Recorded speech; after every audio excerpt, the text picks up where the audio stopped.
the fundamentals of nutrition. I'm Dr. Isaac Jones, and this is what Dr. Rudy, Dr. Curso, myself, all the doctors that I train, we use as kind of the foundation for nutrition strategies that we get people that are living conventional lifestyle to move towards. Now, just note that I have different nutrition plans that I will be talking about in this program.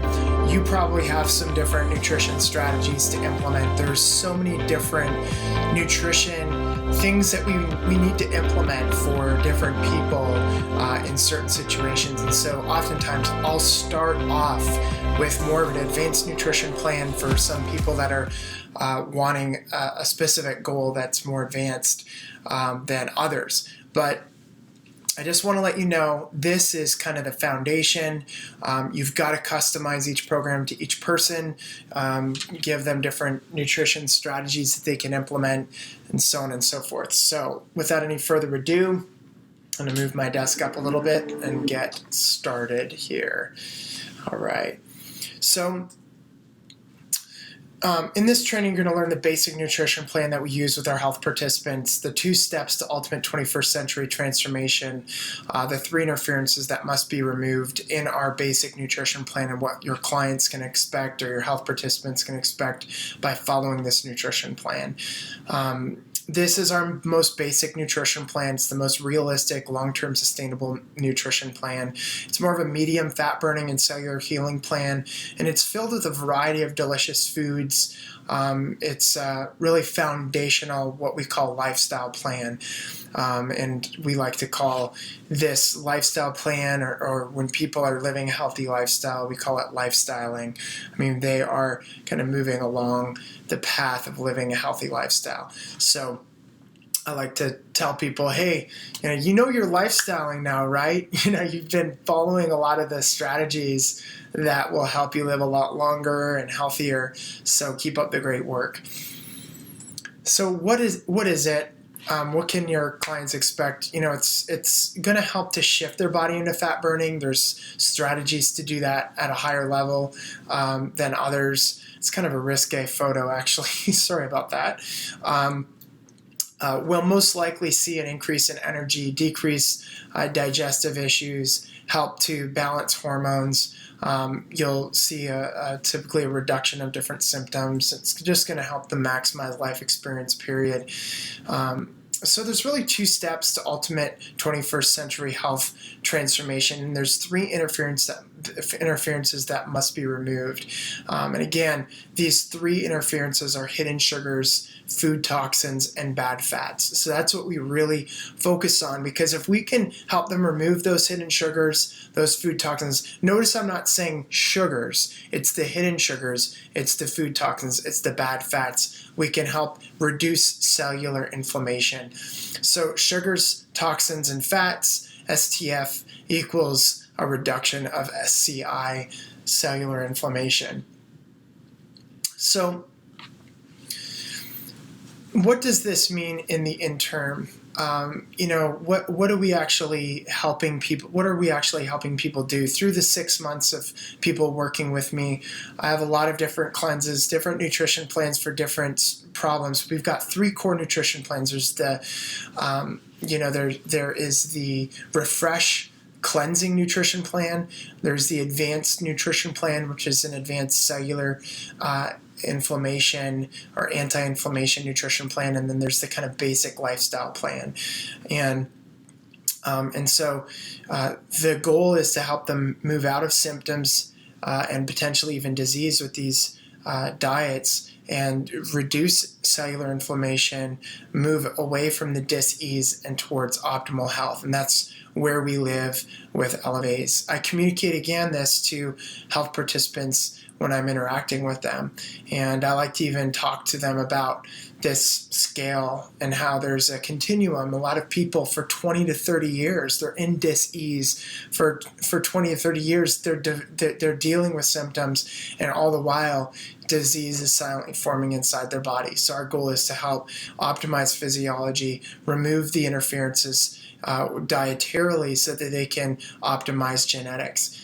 And so we like to take people's nutrition plan and kind of customize it even more with the genetics. You don't need to necessarily do that, but it's good to experiment. If you're not wanting to look into their genome, just experiment with their carb tolerance, experiment with fat ratios. I mean, if they're consuming, for instance, a lot of healthy coconut oil and other saturated fats and their cholesterol levels are really high, maybe they should be on more of a Mediterranean diet where they're consuming more mono and polyunsaturated fats and not some of the saturated fats that are so high in the paleo diet. So you really do want to experiment. You're kind of biohacking each person's physiology when you're not looking at a genetic test to see specifically what their bodies need and what what's unique to them.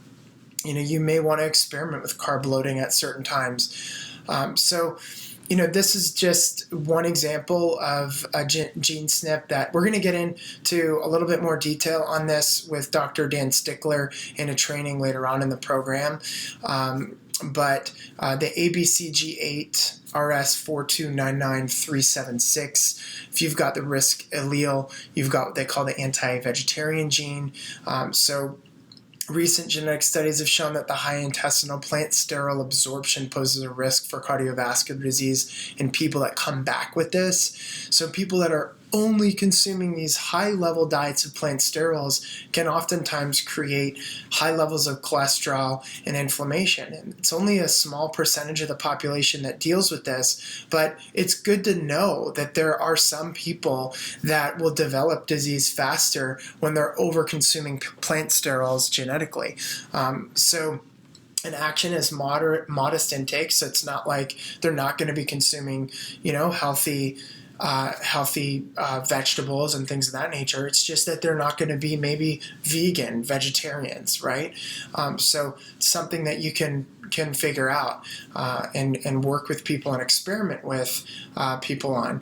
There's the ADIPOQ gene, risk A, if you've got that. Essentially, it signals for fat utilization in the body, adiponectin, and the risk allele A carriers tend to have lower adiponectin levels and have a diminished ability to mobilize fat as well as increased appetite. So carriers should focus on more of a high monounsaturated fat diet and less saturated fats and carbohydrates. And the good news is that these carriers that lose weight have a higher propensity to keep it off when you're consuming more of a congruent genetic diet. So as a health consultant, even when you're using kind of these basic nutrition plans, you want to be aware of a couple of things. The key things is some people, they have reactions, like 7% of the population has the anti-vegetarian gene, so you want to kind of experiment with that. Some people, when they're eating healthy saturated fats, it can cause an increase in unhealthy cholesterol. So if their cholesterol stays high, maybe you move them more to a Mediterranean type diet. And then you've got the APOA5 gene, and this is the APO lipoprotein gene. This SNP is has a close association with early onset of myocardial infarction and precludes individuals to higher triglyceride levels when their at-risk allele is present. So the at-risk allele is G. Even if triglycerides are controlled, the polymorphism of the gene still increases risk of early onset myocardial infarction. So this SNP seems to be a way seems to affect the way the body utilizes fat, especially polyunsaturates like omega-6 and omega-3. So monounsaturated fat's the way to go if you have this one. So it is considered a significant contributor to metabolic syndrome and insulin resistance. Consumption of nuts is a major problem with this SNP. And it's more so, by the way, omega-6 than 3 when people come back with this. But again, something to experiment. If you notice that they're eating a lot of nuts and they still have eczema on their skin, or they still have some of these symptoms, then you may want to think, okay, I need to decrease the amount of omega-6 that they're eating. So these are just things to keep in mind. There's only a few things that you really want to, be focusing on right now, including this next one, which is the KCDT10 gene. So even when you're on the basic nutrition plan, or the anti-inflammatory nutrition plan, you can customize it as a health consultant even more by understanding how to kind of biohack or experiment with their diet. So the KCDT10, the risk allele is C, and the genotype GG is the one associated with increased LDL and decreased HDL with high carbohydrate diet. So again, somebody's eating a high carb diet, they're eating healthy fats, etc., but their cholesterol is staying high, you may want to put them on a lower carb diet. And people that have CC, that comes back, they have what they call the genetic privilege to be consuming high levels of carbohydrates without the risk factors associated that some other people have with heart disease. So again, in summary, when you're using even the basic or the anti-inflammatory or the raw food cleansing plan or whatever you're doing dietarily, you want to experiment with maybe looking at if somebody is consuming too much omega-6 through nut consumption, even if it's raw sprouted, or if their carb consumption is too high, or if they may have the anti-vegetarian gene where they're consuming too many plant sterols. Or their saturated fat consumption is elevated. So those are things to keep in the back of your mind of kind of some of the key components of dietary customization from the things I've learned over time. And I really hope that helps you. So micronutrient customization is also really important. And so if you look at the fact they've been on some oral contraceptives, we know that there's most likely B vitamin deficiencies with that. If they've been on antidepressants, there's most likely, a zinc, I think it's selenium deficiency or something along those lines. So there's certain medications that are also specific to deficiencies of micronutrients. If you're on Adderall, you've got a certain, so learning the different foods that a person can eat to overcome the deficiency from the medication that they're consuming is important, and it can help you customize their program even more, even if they are just on the lifestyle plan. Hey, eat some of these types of vegetables or proteins because they're higher in XYZ micronutrient because you've been on this this medication over the years. We're wanting to overcome this deficiency. Now, this is even if you have not done a micronutrient deficiency panel. Being aware of that is important. And you can Google SpectraCell pharmaceutical micronutrient deficiency, and then it'll come up with a PDF. And you'll see the kind of deficiencies that can be created from the medications people take to help customize their nutrition even more. Because those deficiencies, as you know, lead to a lot of problems. And you can create customized nutrition plans that address deficiencies in their past diet and lifestyle as well. So if they have high levels of stress, you're burning through a lot of B vitamins, a lot of minerals. So again, it's important to understand these things to help customize their diet even more. So again, the lifestyle plan is you're getting rid of hidden sugars by reducing sugar consumption, helping people read labels, understand that high fructose corn syrup is in a lot of things. That the salad that they're eating that they think is healthy actually creates a lot of inflammation because they're putting a bunch of sugar on their salad with the honey Dijon mustard dressing that they're using or whatever it may be. So just getting them to be aware of the hidden sugars. Bad fats, obviously, we're going to get into that, and food toxins are important. And it's really an easy switch from conventional to organic when it comes to food toxins. And if they have budgetary constraints, just sticking with the Clean 15 and then getting conventional, you can buy Clean 15 and then If it's the dirty dozen, you want to buy organic. So, there's an easy way to address this if people have budgetary constraints around organic. Go to environmentalworkinggroup.org, ewg.org, and then search dirty dozen.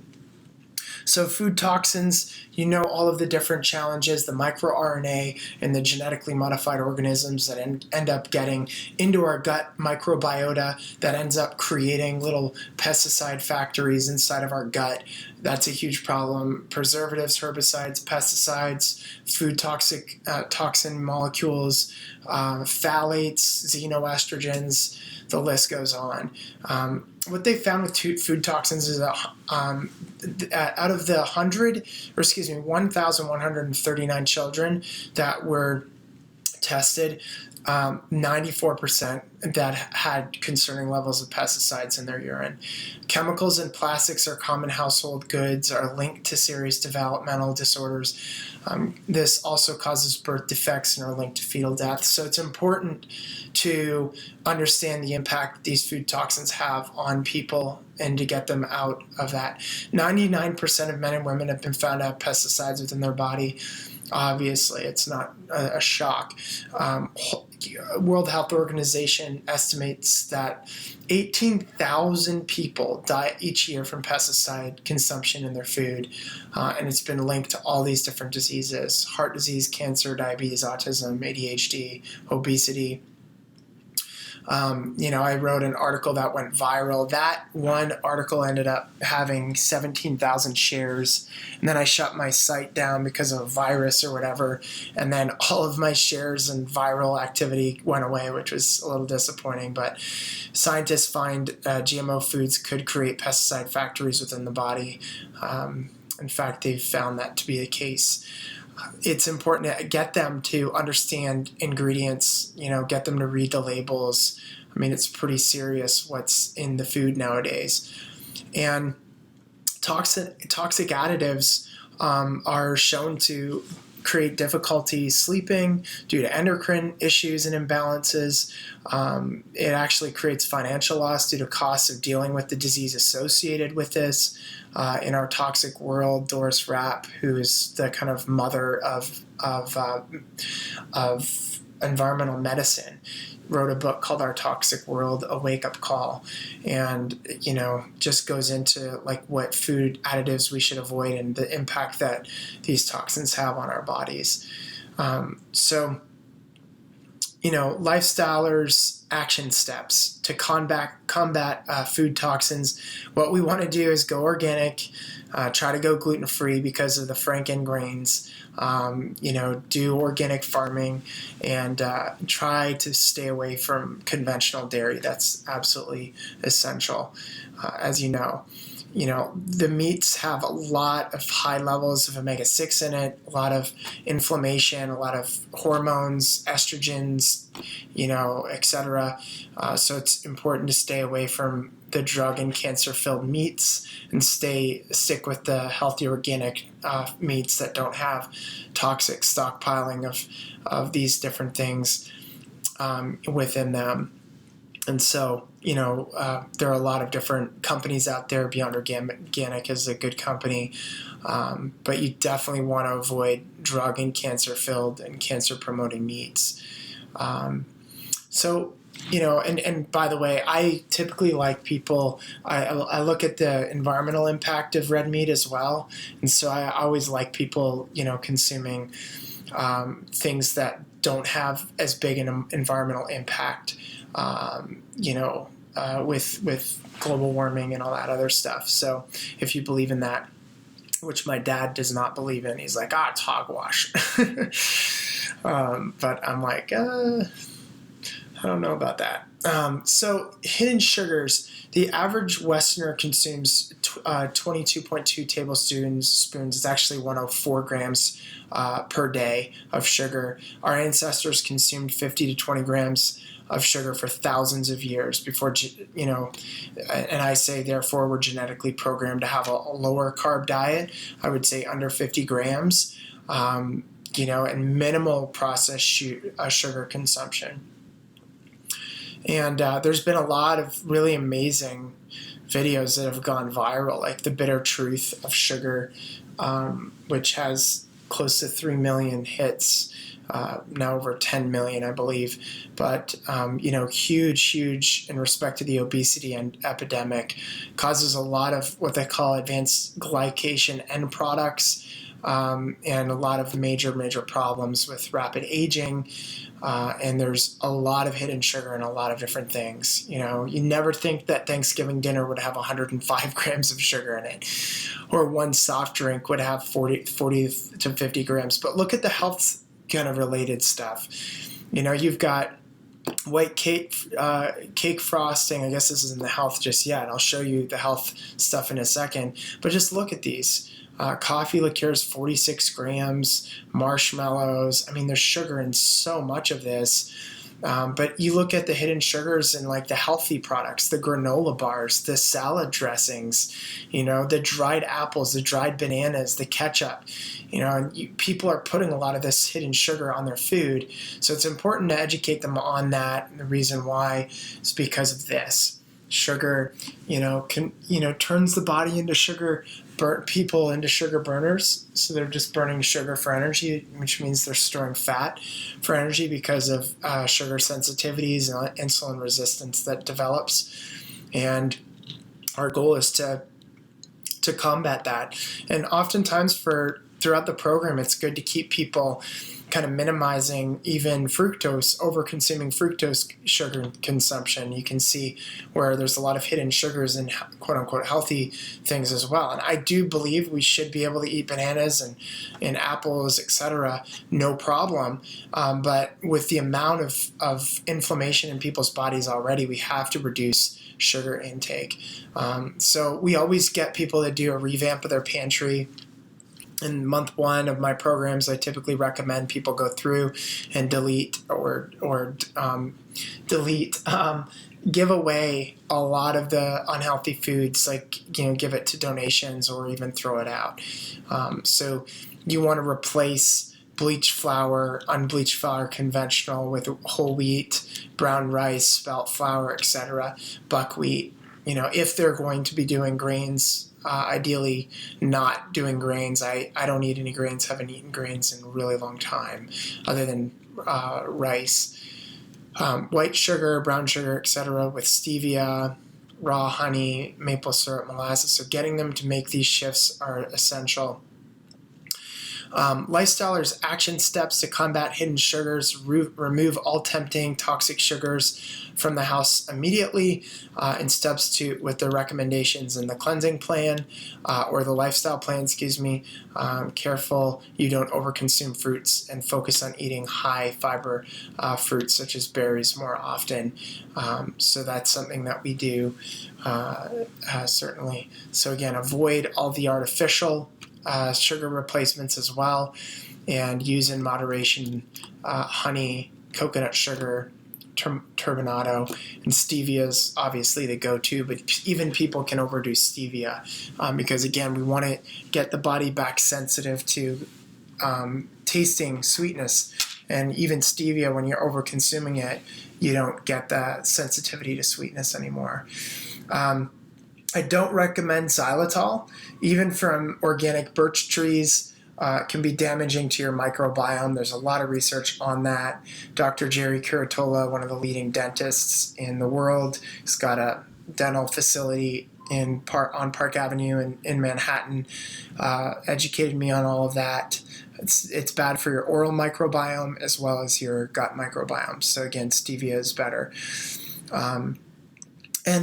All sugars aren't created equal, so there are a lot of different sugars that are really important for your immune system. So the research into glycobiology, which is the science of how these good sugars impact your body, boost immune system function, help to combat cancer, heart disease, etc., are really important to be consuming in your diet. The reason why we're not getting a lot of these sugars is because our diet's not as diverse anymore. And these 8 essential sugars oftentimes come when fruits or when vegetables ripen in the sun. And so because we're not getting that, we're getting just a lot of the kind of normal sugars like fructose, and we're not getting galactose and mannose and xylose and fucose and N-acetyl glucosamine and N-acetyl galactosamine and things of that nature. So there's a lot of really good sugars. I just put this slide up for you to do more research into that on your own. And then, one of the most important things is to help reduce cellular inflammation is to help people remove the fat from their diets. So fat doesn't make you fat. The wrong fats destroy your cells, your cell-to-cell communication. Too much of a certain healthy fat can damage the body. So too much omega-3 can actually cause damage. And as you saw before, some people really don't do well with omega-6, and it can cause more inflammation, higher levels of cholesterol in the body. So fats aren't fats anymore than they are essentially frankenfats. So there's a lot of fats that are now converted into frankenfats. They're not even fats anymore. They're like toxic man-made fats. And toxic fats are linked to cancer, heart disease, weight gain, neurological conditions, etc. So what you need to educate people on is that when you get people to consume 30, 40, 50, 60, 70% fat in their diet, that it actually helps them lose weight. It helps to balance hormones and heal your gut. It helps them skyrocket energy levels. It helps to reduce cellular inflammation. So educating them on where these fats come from is important as well. You've got short chain saturated fats that are man-made. They stay in the body for over 102 days, wreaking havoc in the body. There's hydrogenated oils. There's a number of different fats that cause damage. And you can see the graph, the amount of healthy butter and shortening and lard consumption back in the early 1900s was huge, and heart disease was really, really low. And then as you start consuming more margarine, more of the unhealthy types of man-made fats, the more heart disease you end up getting. So there's a decline in natural butter, increase in shortening, increase in margarine, increase in vegetable oil, which is not vegetable oil, it's seed oil that is oftentimes genetically modified and poisoned to the body. And there's an increase in bad saturated fats. So you move away from medium chain saturated fats, and more people are consuming short chain saturated fats, and you're just seeing so many more CVDs now. In the 1900s, early 1900s, there was 3,000 people reported heart attacks as deaths. And yet they were consuming a lot of grass-fed butter, grass-fed lard, things of that nature. And now it's the leading cause of death. So the ugly story of fats is it causes reproductive damage to the organs, creates learning disabilities when you're consuming unhealthy fats, decreases immune system function, stunts mental and physical growth, skews fatty acid ratios of omega-6 to 3, which causes rapid aging, and prostaglandin E2 increase, which causes inflammation in the cells, and causes an innumerable number of diseases. So these are the different fats to avoid. I know some people be like, "Whoa, what's the deal with canola oil?" Well, canola oil, if you look at Weston A. Price's website, just do some more research on it. It comes from the rapeseed, and rapeseed didn't even exist 100 years ago. It's a genetically modified crop that, even though it has more of a balanced ratio of omega-3, there's a lot of research out there showing that it can cause more damage. So I'll let you kind of dive into that. But all of the other stuff is self-explanatory. I had one guy consume a product with cottonseed oil, and he literally went into hives. So cottonseed oil, a lot of these oils are super toxic for the body. Health-promoting fats. You've got avocados, organic butter, Beyond Organic dairy. If you're in the U.S., Beyond Organic is a brand of healthy grass-fed or what they call green-fed dairy. Organic cream, purified fish oil, olive oil, coconut oil, virgin palm oil, hemp seed oil, flaxseed oil, etc. So there's a lot of really good fats that people should be consuming. And so the keys again, avoid hidden sugars and food toxins, avoid toxic meats and fats, and you educate people on to strategically zag. What does that mean? It means you're moving down the path of living a healthy lifestyle, and you strategically zag like you would off of a highway to look at a beautiful view, right? You park your car and you look at the beautiful view. You may want to strategically zag and have, some cane sugar based chocolate chip cookies that are made from almond flour and vegan chocolate chips. You may want to have coconut ice cream that has quite a bit of, certain types of healthier sugar options. So educate them on what is good, when to strategically zag, not to beat themselves up. The wine that we recommend throughout the program is the Dry Farm Wines wine. If they are going to drink any wine, I recommend only the first month and then transitioning out of it for the rest of the program. So again, the action steps to remove fats, toxic fats, consume healthy fats, and then to think that this is what they want to be thinking: grass-fed olives and berries. Grass-fed olives and berries. So eat healthy meats, fats, and natural sugars in moderation. So eat healthy fats, meats, and natural sugars in moderation. And then, of course, that goes without saying, lots of healthy vegetables as well. And so this is the way that we help people move into elevated ways of living, moving away from the symptoms into the disease, and eventually into optimized health. Thank you so much. Hope this added a ton of value to you.